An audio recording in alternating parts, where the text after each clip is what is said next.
All right, so General, are we nitpicking here? Is this all part and parcel with going to war? And you're going to have some disagreement between leaders about what the goals are, what the strategy is, what's actually happening within the system? Yeah, you always have disagreements between leaders, but not to this level, Katie. And truthfully, what you just pointed out is what we've been saying all along. There's a disconnect between the end state, which is strategy. You're defining where you want to be at the end of something like a war, and the ways and means that you get there. We have seen multiple times in the last 6 months where different members of the administration have pointed to a different objective in this war, the president being one of them. I mean, he changes his mind every week in terms of what he's trying to achieve. Well, when you really don't have an end state, it's very difficult to apply the ways that you're trying to conduct the operations with a whole of government approach and the means that you have to do it. That's why we have billions of dollars having been spent on this war, why the Navy continues to strike the Central Command continues to strike targets when there doesn't seem to be any purpose behind those and any achievable goals. So we're seeing the different members of the administration not reading off the proverbial same sheet of music, and they don't have one band and one sound. So yeah, disagreements are okay. You work those out in closed sessions, but what we've seen openly from this administration is extremely troubling. Let me ask about the coherence, the strategy, the doctrine that rules Donald Trump. John Bolton had once said, obviously John Bolton, former cabinet official, now somebody that Donald Trump does not like. He told The Atlantic, there is no Trump doctrine, no matter what he does. There is no grand conceptual framework.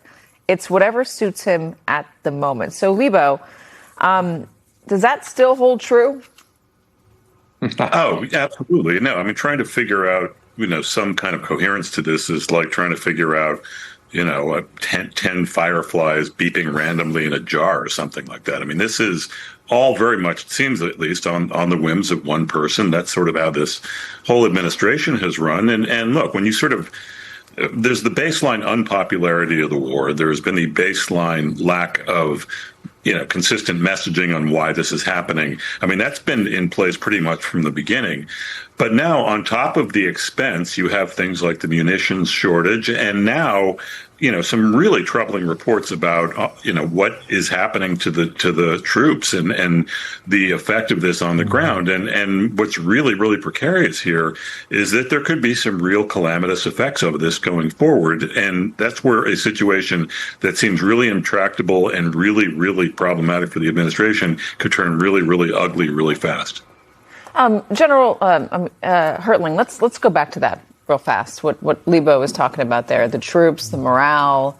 How worried should this administration be about readiness going forward, given the reports of what was happening or what is happening on the USS Lincoln?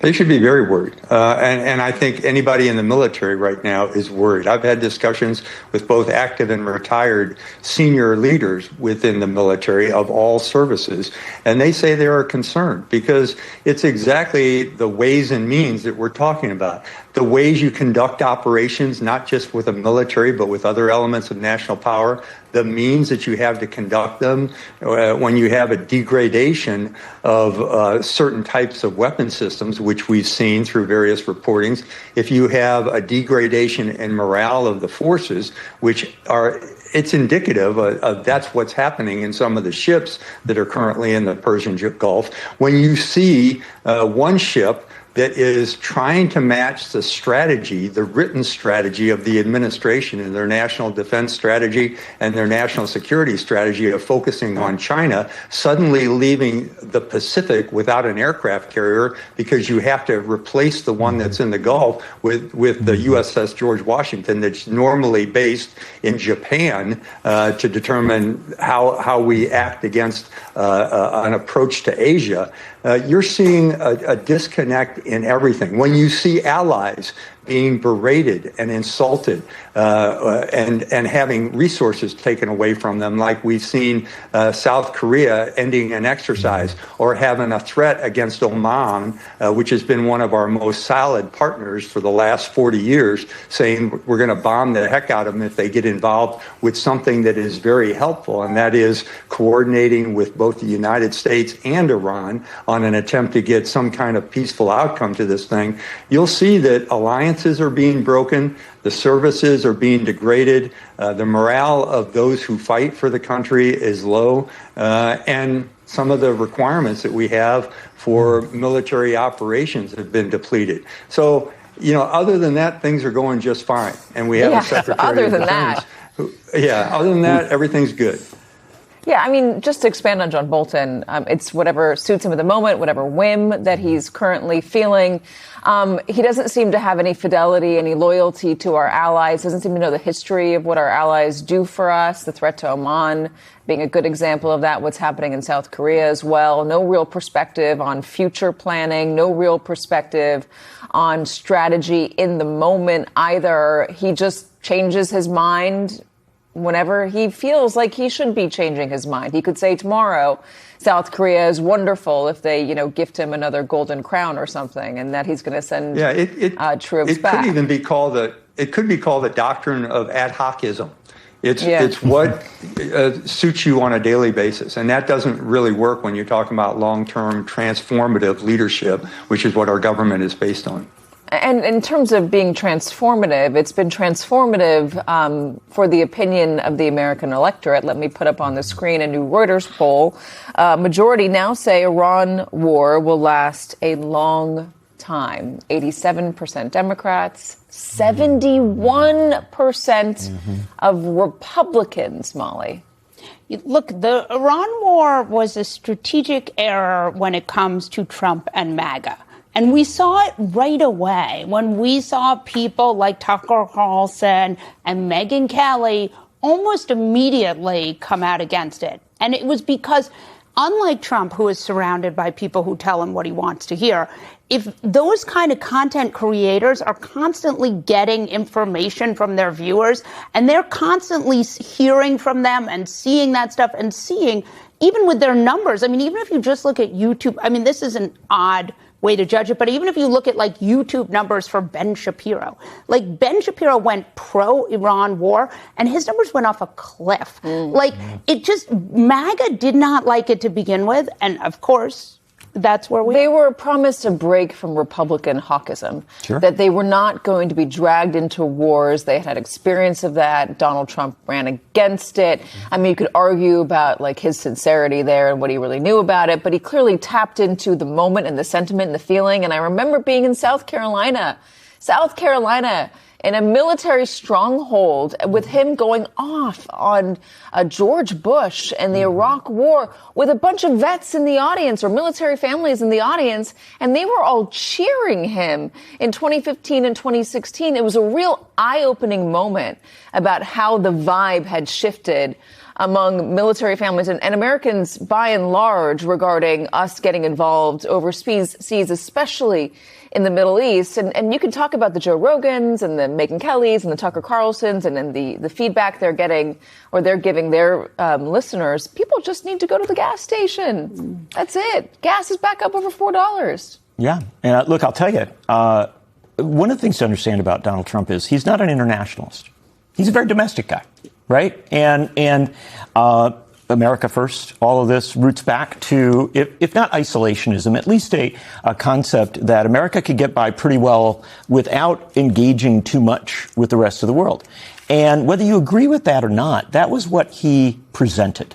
And it went over very, very well in places like Iowa, which is very patriotic, ready to serve if needed, but doesn't want wars of whim. Right. And the fact of the matter is that this guy who presented himself to America as someone he wasn't going to go looking for a war, has apparently gone looking for a war, found one. And the weird part about it is I was just out in Michigan, looking at the Senate race there and been a lot in the upper Midwest.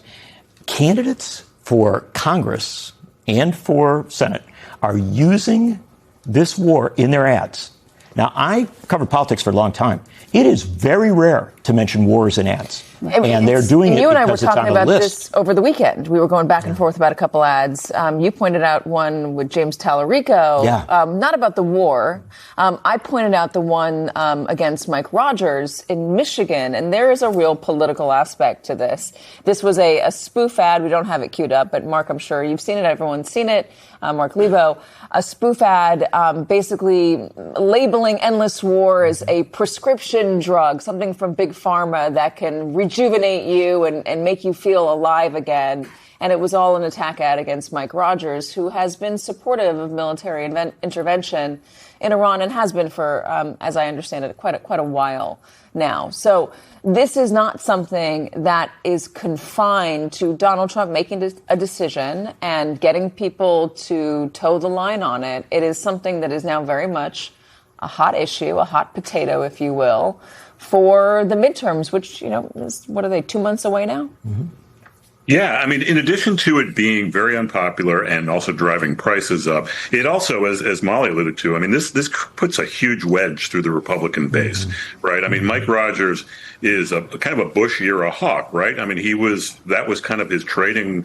It was kind of his calling card in the aughts. I remember when I first heard about him. I mean, he was a pretty mainstream internationalist Republican of that era, and I think the El Said campaign and the Democrats generally have been pushing that, and that will probably be the basis of how they go after him. I mean, in addition to probably his link to Donald Trump, but yeah, I mean, so yes, in addition to the unpopularity and the sort of downstream problems of the war, it is a real problem inside the Republican Party, and that plays out in a lot of states, certainly Michigan first and foremost.